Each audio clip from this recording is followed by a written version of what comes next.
arrested me and falsified evidence, but this man is still here. Look, you've got to accept they're trying to rig it. Yeah. Let's start there. They don't want the truth to come out.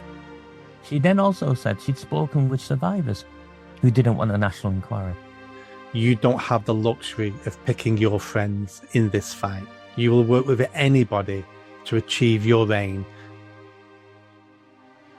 Hi everybody, and welcome back to Nick Talks. This episode's amazing and returning guest, good friend of mine, Miah. How you doing, Raja? I'm well, Nick. I'm enjoying the summer, and well, maybe not today. It's a bit bleak today, but I'm enjoying the summer. I've been off as well, Nick. So I finished the last week in July. Told everyone who I work with I weren't doing any of the videos. I took some time out just because he got in touch, and I thought, yeah, you know what? I'll dust it all off, and I'll start. But all I've been doing is just writing, Nick, not doing the videos. And you know yourself, they're exhausting, aren't they? You know, the amount of effort that goes into producing these videos. Absolutely. Even the small ones, by the time you've done it, you edit it, you know, you fix the sound, you've done the thumbnail. It just takes time and time and time. And, you know, I've started planning my next book. So my next book won't be out till next year, but I've started thinking about the chapters and what I'm going to investigate and what I need to research. People like me and you, we hardly ever turn off, but we do need holidays. We do need to take some time off every now and again. I'm hoping to go away towards the end of September for a week, get some sun and sit by a pool and do nothing. So I'm looking forward to that. Right, today. A few months ago, we had a chat because Labour were forced into a national review of the grooming gangs. Jess Phillips has been hammered. We hardly ever see her anymore now.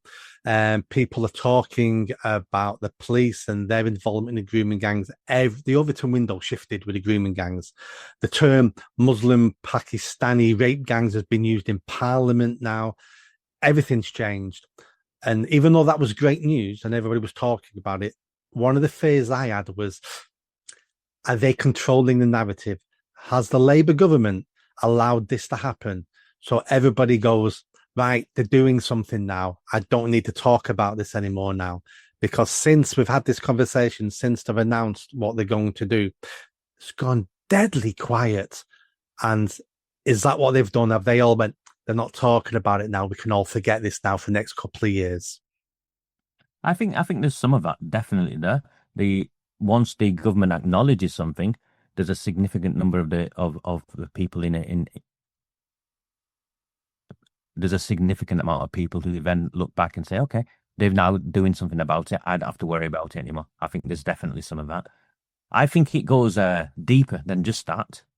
I think what's took place is they were cornered into announcing the national inquiry. It's not something they wanted to do. I think that's very clear to anyone and everyone who's followed this work. You know, the Labour Party, since they came in power, even in January, they were calling it a far-right conspiracy. That's Keir Starmer, far-right bandwagon, he was making reference to it as. And when we finally forced it, they have now delayed and delayed and delayed. They came back just before Parliament went off the first time and announced a delay and ran off. I think you all remember Jess Phillips coming in, last-minute speech and darting off. And it didn't go to plan because they got hammered because of what took place. And there was an expectation, I think, that they would at least have announced the chair and the terms of reference of the inquiry before recess. They haven't. And what's took place, my information on what's took place is they are struggling because they are look, you've got to accept they're trying to rig it. Yeah. Let's start there. They don't want the truth to come out. And it's our job to force them to, set up terms of references so that we can get as much of the truth out as possible. I've always said this isn't a 3-year, a 3-year campaign. It'll take us 5 years. It'll take us 6 years. You and I will be much older men by the time we get to the end of this journey on exposing the truth and delivering justice for the industrial scale gang rape of our nation's children. Because let's be clear, that's what we are talking about, the industrial scale gang rape of our nation's children. Liz Truss, the former Prime Minister, has referenced over 100,000. Jess Phillips herself, Yvette Cooper, has had to admit that the National Crime Agency are opening over 1,000 cold cases. So you know what's going on. I know what's going on. You know what's going on. So they're delaying it, and the reason they're delaying it is because they need the terms of ref. They need first of all a malleable chair, a malleable judge who will lead the inquiry and front it for them. Remember the ICSA inquiry that they're always going on about how great this ICSA inquiry was. It went through chair after chair because chair after chair was exposed for the links to the Conservative government at the time who to commission the inquiry. So the Labour Party will do the same, I think. They'll commission, appoint a malleable judge first, and it'll be up to us to demonstrate why this is an inappropriate appointment, and then that judge will be pressured to leave. You know, I'm reading you, I'm sharing with you the what's going to happen, I believe, yeah. Oh, absolutely. And for people who are saying you can't, there's no judges who would do that. Judges are solid. It's like, how do you think these people get knighthoods? You get knighthoods by doing the establishment favors and being on their side. This is how you get a knighthood. Sir Stephen Watson is now, Stephen Watson is now a knight. The police, the chief constable. The Greater Manchester chief constable is neck deep in the cover up of the gang rape of children. You can stand there and say, "Well, I apologize," but you knew all the time. You know, you're in charge, and you're not. You know, to this day, you're not saying who the police officers are on your police force that you covered for. That we all now know were involved in the rape gangs. So you know they get favors, don't they? We know how it works. We know how all of that works. So they'll try and rig the judge. They'll try and restrict the terms of reference. And of course, then they'll delay it and delay it and delay it in such a way where people get tired. It's what they rely on. It's a strategy. It's the government strategy. And what they've not come across is an online community such as ours who hold them to task in a way they've never been held to task. This has never happened. They've in the past, they've controlled what news story goes on the BBC or ITV or Channel 4, whatever. You know, there's a time frame and that's it. We're not like that, Nick. I get accused of, do you not talk about anything else? And I'm like, hold on, this is my role. My role is to talk about this. My role is to keep this in the public spotlight, and the responsibility I have is to make sure that they don't get away with it. Because I know what'll happen if people like me go away. Who's gonna look at what they're releasing? Who's going to read the hundreds of pages of documents? Who's going to extract, oh, this is where they've conned it. This is where they've fixed it. No, they're not. No one else is going to do that, Nick. And I'm not just saying just me. I'm saying there's a wider community of us who do that, including politicians. You know, including politicians, MPs like, is it Nick Timothy, the Conservative, who was one of Theresa May's inner circle, I think, at the time. So, you know, there are a group of people here who are aligned on this. Rupert Law's rape gang inquiry team most recently had a delegation of survivors from across the country to come forward to testify. You know, so they'd put up a call to testify. Hundreds of children, young women now, step forward, submitted evidence, and Rupert Law hosted them in Parliament. All of this matters because it's our job to keep the pressure up, because we know that if we don't keep the pressure up, they will get away with it. And that's what Jess Phillips wants. And Jess Phillips very recently, I think it was last week or the week before, gave an interview to Sky News. And in that interview to Sky News, she made a number of claims. One was, I don't care what councils want. Well, actually, you did care what councils wanted because you you actively blocked a national inquiry or a public inquiry.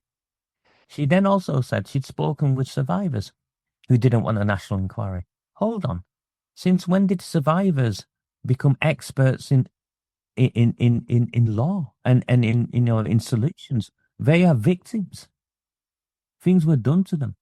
And I don't believe for one moment she's spoken to survivors who said we don't want a national inquiry. I don't believe. Get to the truth. We don't want to get to the truth. Yeah, because that's what the purpose of a national inquiry is to get to the truth. So do you think for a second a single survivor said to her, we don't want to get to the truth? No, she's a liar. She's an outright liar. And she's been caught out, her entire facade of this women's rights, children's rights campaigner has been destroyed. And Elon Musk is the one who led it by making reference to her in January of this year as a rape genocide apologist. And she is a rape genocide apologist as far as I'm concerned, because she, to this day, she's still fudging everything that's going on, and what needs to happen. And the terms of reference of the National Inquiry, I shared something yesterday, Nick. I wrote something, I shared something yesterday. They're straightforward. But what she's trying to do is she's still working with local authorities, and somehow local authorities are partners in whether they are investigated. Local authorities should not be partners as to whether they're investigated. The police forces should not be decide whether they self-refer for investigation. The government has confirmed a national inquiry. It is now up to the government to decide where it goes to investigate where these crimes took place. And there is a specific framework that exists, and it's straightforward. Everywhere these crimes have been committed are the locations and the police forces that need to be investigated. I mean, at its basic level, there's that. There's more than that, Nick.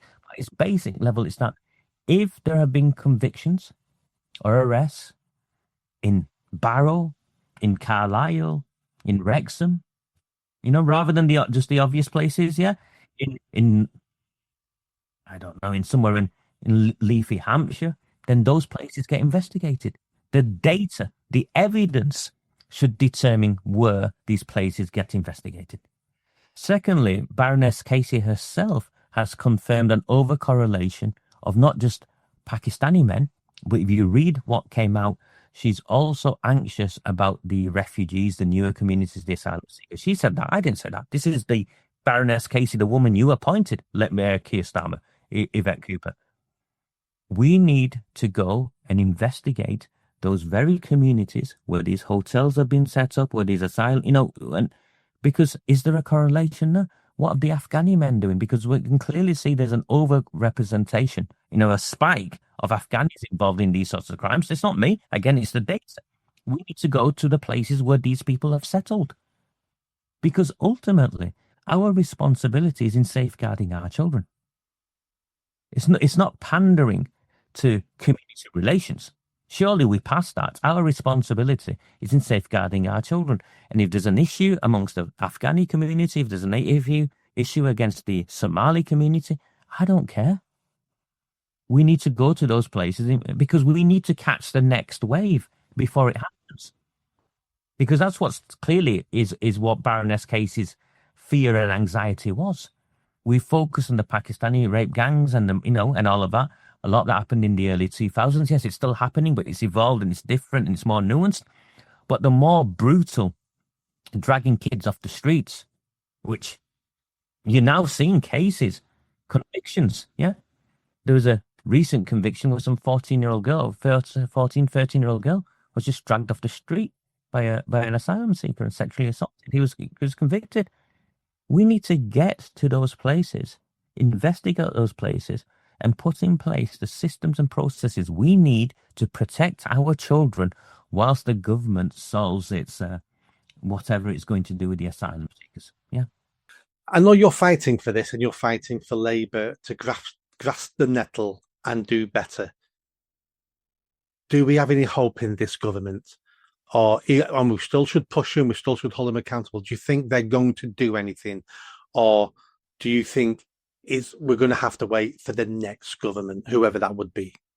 I've if you followed my work, Nick, and those who followed my work, they'll see I treat this as a as a strategy, as a game, as a multi-dimension, and I've got this far, I think, because I have no expectation of them doing the right thing.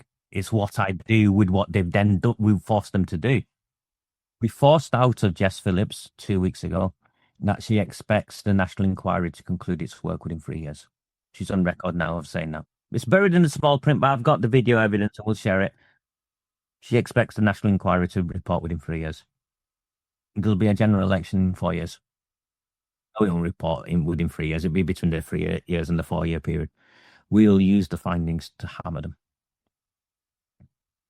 And get the commitment from the Conservatives and Reform, because they'll be the main opposition, I think, in 4 years' time. It'll be either, and the Conservatives have grasped the nettle on this. There are certain ministers who have, certain MPs, who have. And Reform will use this. It was in Reform's manifesto last time, so of course they'll use this, and we will then push for. And I'm very clear on where I think this will end up. I am very clear on my position, Nick. Politicians will go to prison. Police officers will go to prison.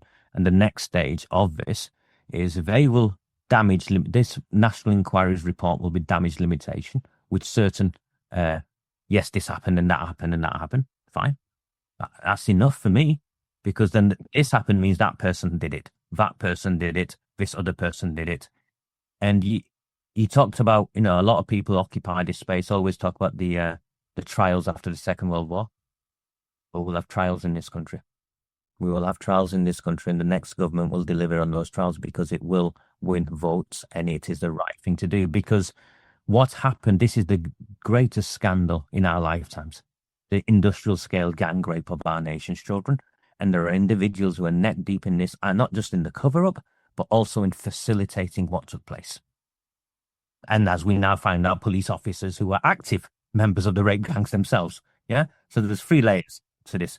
Those who took part in what took place, those whose decisions encouraged and facilitated the continuation, and those such as Andy Burnham and Deputy Prime Minister Angela Rayner, who were involved in the cover-up. And the evidence shows they were involved in the cover-up. It's not me saying it. There's clear evidence that they were involved in the cover-up. And there will be, I don't know what name we'll call them, Nick, but there will be rape gang trials. And we will, yeah. I agree. Yeah, I think that's where this is going. Yeah, I won't be happy like you. I won't be happy. I will not stop fighting for this until we see senior police officers and senior politicians in jail for involvement, for cover up, for corruption, for letting the country down, and for selling out our children. Some of them, we're not going to get all of them, but some of them have to go to jail to send the message around the country that this is over now. This is what happens if you're involved in this. A little bit like in South Africa when Mandela took over. Was it the Justice and Reconciliation? Yeah, Justice and Reconciliation. Yeah. Truth and Justice Commissions. People think Truth and Justice Commissions about forgiveness, and I got some criticism. It is about, of course, there's an element of forgiveness, but the forgiveness isn't on the perpetrators. We need forgiving. The survivors need to forgive us. People like me and you, Nick, who are in positions of responsibility, who we should have done more, Nick.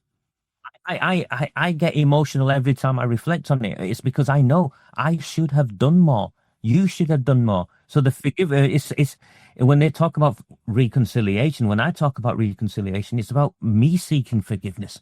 It's about people in my profession, in my positions of power and influence, seeking forgiveness for not believing them, not looking at it and seeing it for what it really was.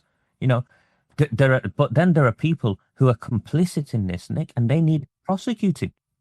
And that's the truth. The truth is there are senior politicians in this country, and I always say, Roger, you don't name them. I name them all the time, Nick. And, I'm very clear, from the leader of the council in my town at the time, Jim McMahon, now government minister, to Debbie Abrahams, who's the MP, the other MP in my town, who fabricated evidence to have me arrested, Nick, to silence me, to the likes of Andy Burnham, whose assurance review was rigged from the start to try and hide the seriousness of what took place, to all the way to Angela Rayner, the Deputy Prime Minister, who's now been touted as future Prime Minister, who used parliamentary letterhead to try and kill any further scrutiny, and used Burnham's fixed report to say, yeah, it's all over now. Nothing here. This man made it up.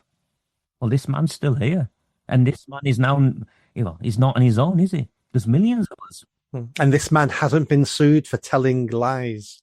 Well, they've wrote to me to sue me. They've arrested me and falsified evidence, but this man is still here. Exactly. If they had evidence of you lying, they would try to bankrupt you.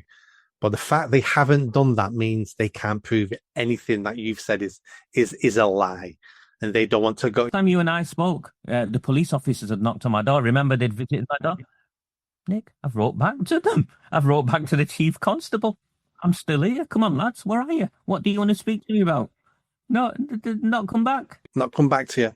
So that was another intimidation tactic to knock on your door, to let you know we still know you, Raja. We still know where you live. And when you say things we don't like, we're going to knock on your door. We can't arrest you because you've not broken the law, but we're going to knock on your door and post things through your letterbox just so you know we're watching you. That's what that was. I'm not, and I mean this with the greatest of respect. I'm not Lucy Connolly. You know, she was a woman who's not experienced in this space. I am experienced in this space. You know, and I have come to terms, Nick, a long time ago, that the likelihood is, if they can, they will put me in prison, and I'm prepared for that. I think you might be a little bit too popular now for them to treat you the way they've treated you previously. I think they may look at you now and go, yeah, we still hate him and we should shut up. But if we arrest him, if we try to prosecute him, all that does is make him bigger and make his voice bigger. I think they're still going to try to intimidate you, but I think you may be too big now to be treated the way you've been treated over the last 5 years. And I'm thankful for that. No, and I'm grateful. You know, I'm grateful for that because I look at that, Nick, and where we are now, and when I look at Jess Phillips and where she is, she she's claiming now that she was doing this long before Elon Musk came in. Well, I don't remember her ever coming out against the Pakistani rape gangs or calling for a national inquiry. Do you? The only thing she ever did before Elon Musk was blame men in general for everything. Blame men for violence, blame men for this, blame men for that. That's all she ever did. She never drilled down into what type of men. It was always men are the problem. And it's only since Elon Musk that she started to look into any of this because she doesn't want to look into this because she knows what the answers will be. And the answers to her is you're going to lose your seat in the next election if you upset Muslim men. And she knows that. And I think she will lose her seat because what's happened since you and I last spoke is Jeremy Corbyn and Zara Sultana have launched their party, and someone who looks at this, I think it's great, Nick. I think it's the end of the Labour Party in terms of it's the end of the Labour Party power because Zara Sultana and Jeremy Corbyn's party will take the bloc Muslim vote, take a significant amount of the bloc Muslim vote, and also take a lot of the left wing, working class left wing sort of union type people. So the Labour Party will just become a party of the metropolitan elite. Yeah, and you can't win elections on just that. Yeah, I mean, I'm glad Corbyn has set up this party for several reasons. The first reason is he will bring into the open the Islamic nutcases and the far left nutcases. We'll be able to see who they are. And I want that. I want that, Nick. I want yeah. Because at the moment they hide in the Labour Party with 350 MPs, whatever, and we don't know which ones are like that. Even though if we did our research, we'd find out. But who's got the time to research them all? He'll bring them. So was it Afzal Khan who recently, the Manchester MP, got an MP, has been forced to resign from his position as envoy? As envoy because he's been to North Cyprus. Yeah, the occupied territory. Yeah, occupied territory, but it's and because. I, as a Muslim, I say this to you, Nick. The majority of those in the political space I've come across who are Muslims, their loyalty is not to the Labour Party. The loyalty is most definitely not to the nation. Their loyalty is somewhere else, Nick. Yeah. And I think we can all see that. And I think we would have been scared 2 years ago of saying that publicly, especially as a white man. We would have been scared of saying that, but it's clear now, and that's not all Muslims and that's not all immigrants, but a significant portion of them are like that. And the question is, how? Well, first of all, we need to stop facilitating them doing that. Celebrate them doing that. Celebrating their Pakistani Independence Day, in India Independence Day. See how Birmingham Town Hall was lit up? Did you see the thousands of them in Winslow Road in Manchester and the behaviour? Yeah, I grew up literally 10 streets away from Winslow Road, and it's the multicultural experiment has failed. It has comprehensively failed, and I say this as maybe I am a rare product of multiculturalism that worked, Nick. Yeah, but I look at it in its general sense, multiculturalism in this country has comprehensively failed. And we talk about the next government, and I think the next government will also address this. In terms of what sort of future country do we want to live in? Who belongs here and who doesn't belong here? And that's not a racist conversation.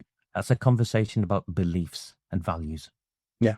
I think the next government will, and this is going to be, again, a generational problem to fix. But I think the next government hopefully will start this process because the Overton window shifted over the last couple of years. Who'd have thought a month ago we would have British people buying British flags, hanging them illegally on lampposts, being taken down the next day, and them using their money to replace them, put them back up again. And I would agree with you taking them down. They're unlawful and all that. But I saw so many Palestinian flags put up, and no council pulled any of those down. Pride flags, pride flag rainbow crossings, which blind people were saying this is illegal, and my dog isn't trained to see a pride flag rainbow. We can't cross there. And the answer was, well, you disabled people are going to have to suffer a little bit because the LGBT people are suffering more than you now. Victim Olympics again. So they can make exceptions when they want to. But things are changing. And like you, my worry is if a government doesn't get a grip of this and start delivering what the people want them to deliver. But they won't get a grip of this, and I don't want them to get a grip of this. I want people to see how the government will continue to try and play them. I see the Prime Minister on X putting tweets out. This is the Labour Party Prime Minister on X putting tweets out about deporting foreign nationals who've committed crimes and stuff. Listen, all of that came from the right, in terms of those policies, the pragmatic, obvious policies. Now you're trying to own them, but we know you're never going to deliver on them. You can promise about reducing immigration, but as you've said yourself, Nick, these people have been promising reducing immigration for 50 years. I remember a post you put out maybe a year ago. I'm pretty sure it was you. Tell me if it wasn't. It was a signed letter of sitting MPs to stop the deportation of some violent criminal to the Caribbean. And most of the Greater Manchester MPs had signed it. This was a violent criminal who didn't have to be in the country, and they didn't want him deported and was signing a public letter. That's what Labour think of having foreign criminals. And look at what they're trying to publicly present themselves as now. They're not going to win. They're going to take a hammering. It's for us over the next 3 years. We have a duty to nudge them and nudge them and nudge them, so they at least accept that our viewpoints aren't extreme, yeah. And then when they try and cheat us, because that's what they'll try and do. This is a government that's got elected on lies. Remember, whatever its manifestos were, promises were, they happily say no, it doesn't matter now we're in power. Well, actually, we will teach you a lesson at the ballot box. We'll teach you a lesson at the ballot box next May in towns and cities across the country where the local elections start, because it's momentum, Nick. It's why I was in Barrow a couple of weeks ago. I was just helping in the equivalent of a parish council. I was out helping some reformed people, and people say, well, Rajay, why are you helping them? Because they were decent people. If they're decent conservatives, someone that contacted me, Nick, I'd go and help them as well. I'm here to stand alongside decent people who oppose tyranny. I'm sure Jeremy Corbyn contacted you and wanted your help on reducing this. I know for a fact your answer would be yes. I'd go and sit with him. I'd go and sit with him and say, listen, Jeremy, we've got to have an understanding that this is a real issue. We can't deflect it away and say, oh, white people rape children too. No one's disputing that. What we're saying is when these people gang rape children, the motivations were different, the way in which the authorities reacted to them was different, and the way in which the politicians then facilitated the cover-up was also different. When a white man goes and gangs rape, a white gang goes and gang rapes children, the system works. The police get angry and arrest them. The CPS, they get prosecuted, and there's not a single politician who's going to be sending them a reference saying, oh, this is a nice family man. Yeah. You said something to me many times that I've never forget. And you've said many times, you don't have the luxury of picking your friends in this fight. You will work with anybody to achieve your aim, which is bringing to justice the child child rapists and stopping it from ever happening again. And you're perfectly correct. You haven't got the luxury of picking who you're going to work with. You will work with anyone to achieve your I'm on aim. Rupert Lowe. I'm on Rupert Lowe's team. Do I agree with everything he says? Of course I don't. But I'm on his team. I think he's a fundamentally decent man, and I own and he's stepped forward. I speak with people in Reform. I speak with people in the Conservatives. They're friends of mine. I spoke with Ben Habib and his team not long ago. Listen, there aren't many things we can all agree on, but surely we can all agree on that we need to stop our children from being gang raped. You'd think so, wouldn't you, Raja? You'd think so. We all could agree on that.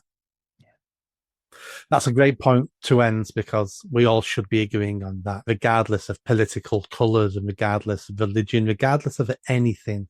You think we'd be able to get together wanting to stop the sexual abuse and rape of children. And hopefully we'll get there one day, Raja. Thank you, Nick. See you soon. Take care. Bye.